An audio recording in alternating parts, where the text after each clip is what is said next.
After returning from a week-long international trip, I was surprised when my mother-in-law, Julie, called me sounding excited. She mentioned something about a $100,000 windfall we had apparently saved. Confused, I tried to remember any recent time I had saved such a sum. As a freelance jewelry designer, I do have a savings account for emergencies, but I don't keep large amounts of cash around, and my bank card was with me the entire trip. Normally, no one else has access to withdraw such a large amount from my account. Julie said, "He gave it to me, so I took it from the sideboard drawer. You guys are doing well, so it's fine." Her words left me bewildered. Before I could ask more questions, she quickly thanked me and hinted at counting on me for future financial help before hanging up. I was left puzzled about the missing $100,000 until Larry, my husband, came home and explained the misunderstanding. A month later, Julie bombarded me with numerous calls. At first, I ignored them, but the constant ringing eventually made me answer. Seeing over 50 missed calls on my phone was alarming. When I picked up, Julie's loud voice filled the room, accusing me of ignoring her. Her tone suggested she felt wronged, but to me, it was just the result of her assumptions.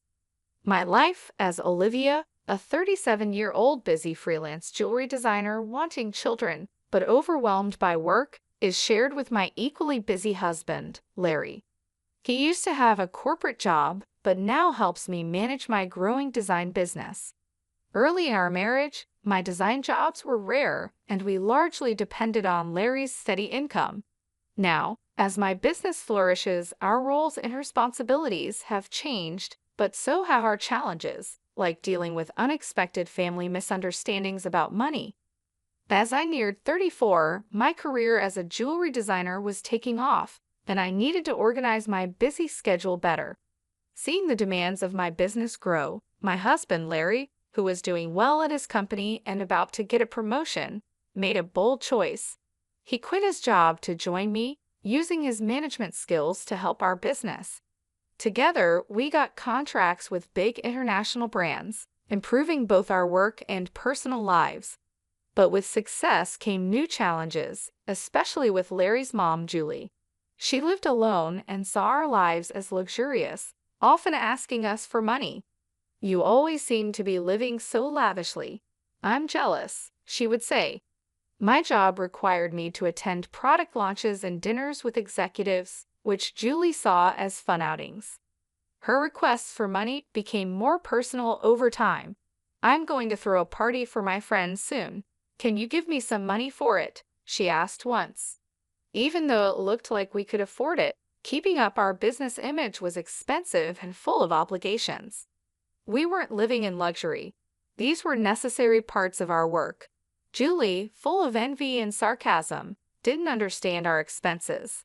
"Dressed up beautifully, eating at expensive places, I envy you," she'd say. Despite my repeated refusals, Larry, being her son, would sometimes give in to her demands.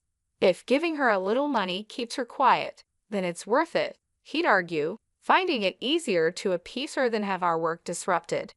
But Julie's demands only grew. Recently, she wanted a new dress for an upcoming gathering. Just the other day, Julie came over and pestered Larry. "Wouldn't a three-piece suit work? We've been asked to buy clothes before," she said. "There might be cheaper options, but what Julie wants is certainly not cheap." I explained to Julie that it was a fancy party and she couldn't be the only one in old clothes. She also insisted on a matching bag, which left us frustrated. To handle her frequent requests, Larry had set up a credit card in Julie's name for her expenses. At first, she overspent a lot and Larry had to warn her. Even though he asked her to tell us before making big purchases, she kept spending too much. This constant demand for money left both Larry and me exhausted, trying to support family while keeping our business stable. I found an exquisite ring and couldn't resist buying it, though I regret not telling you first. Unfortunately, the bill was huge, Julie said. "If spending is going to be this uncontrolled, maybe it's best to take back the card." "We just can't cover these costs," Larry said. The credit card was in Julie's name, but Larry was the one managing and paying the bills. Julie treated the card as if it had no limit, not realizing every purchase had to be paid for. Since the money wasn't coming directly from her, she kept using it freely. To control her spending, Larry set a limit on her card. Julie stormed into our home one day, frustrated. "What the heck? I couldn't pay for my shopping the other day." "Why?" she complained. We explained that her excessive spending was straining our finances, so we had to lower her limit. "It's still enough, right?" Larry asked, trying to keep the peace. "But you two are still dressing up and going to fancy places. How is what I'm doing any different?" Julie protested, thinking our activities were just for fun. "That's part of our job, Julie. If that's a job, then what I'm doing isn't any different. It's unfair that only you two get to have all the fun," she argued. "While it's true that our work involves attending events in luxurious venues, these are professional obligations, not leisure activities." Despite her misunderstandings, setting a limit on Julie's credit card seemed to calm things down. Occasionally, Julie would visit and complain to Larry, but overall, life continued without major disruptions. As the year ended, an exciting opportunity came up. A foreign brand manufacturer approached me with a proposal to expand our business by moving overseas. This prospect thrilled me as it could elevate me to the ranks of top-tier designers. Larry, ever supportive as my manager, was all for it. "It's a chance we have to take," he affirmed. However, the idea of moving abroad brought a new concern. Julie. Given her past behavior, it was a real worry that she might insist on joining us overseas. The thought of living internationally was exciting, but dealing with Julie's demands in a new country was daunting. When we told Julie about our plans to move overseas for work that weekend, she reacted as we expected. "I want to come too," she declared, assuming our move would be a long vacation. Larry tried to explain, "We're going there for work. It won't be as leisurely as you think." But Julie was skeptical. "You're trying to trick me. You're planning to live even more lavishly there without me watching," she accused. "We're not moving there permanently. We'll come back after our work is done," I explained, trying to calm her concerns. Yet she retorted, "You're saying that, but you're planning to leave me behind, aren't you?" Larry and I were both exhausted by this repetitive argument. In an attempt to compromise, Larry suggested, "Okay, we can't take you with us, but how about we pay for a week-long trip for you instead?" Julie perked up at this. "Really? Are you sure? We'll cover your flight and hotel, but you'll need to manage the rest," Larry affirmed, pleased for the moment.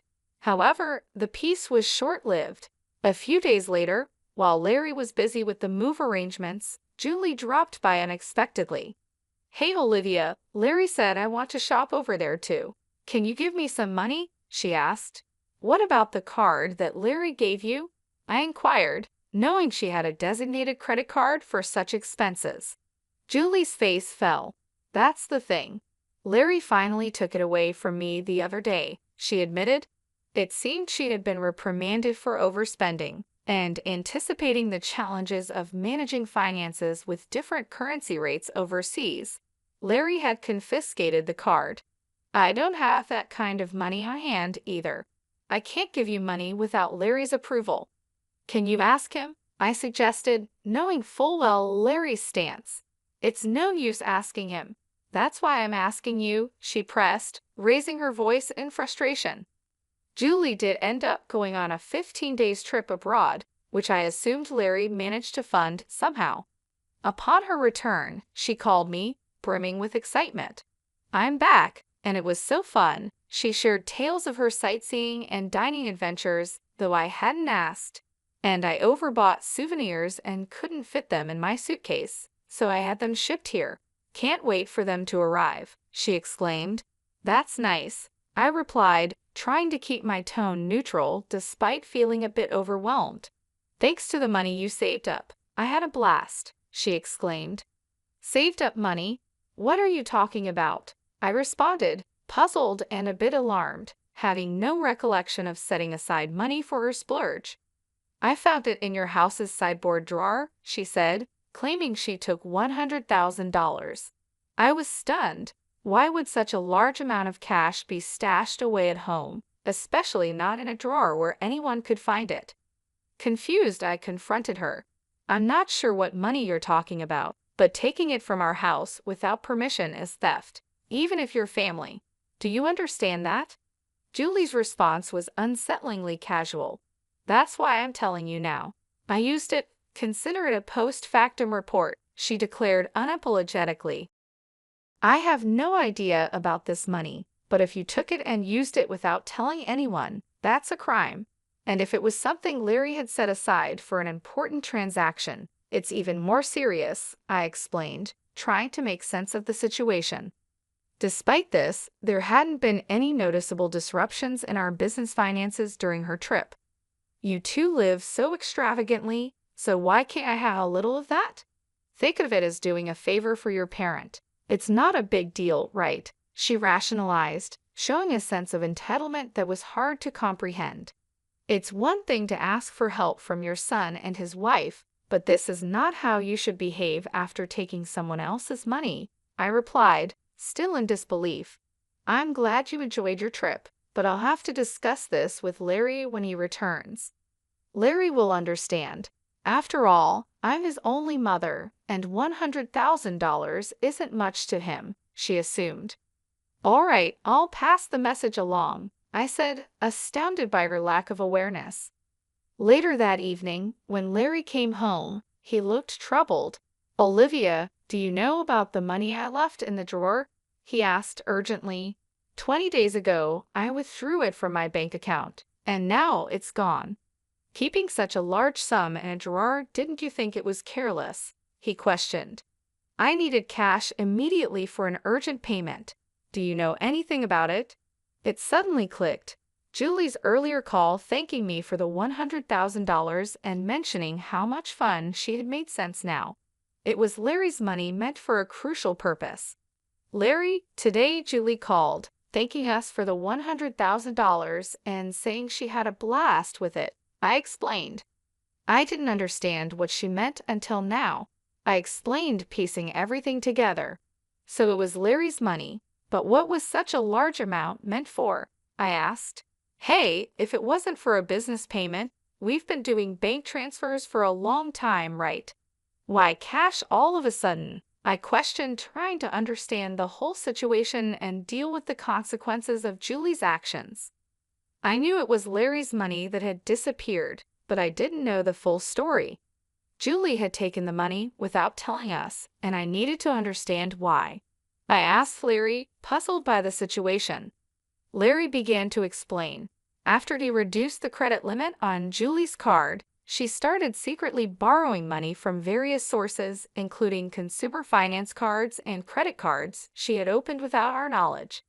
When Larry found out about her growing debt, he took away all her cards and withdrew cash to settle her debts directly, aiming to bypass the banking system to keep our business accounts clean and maintain trust with our partners.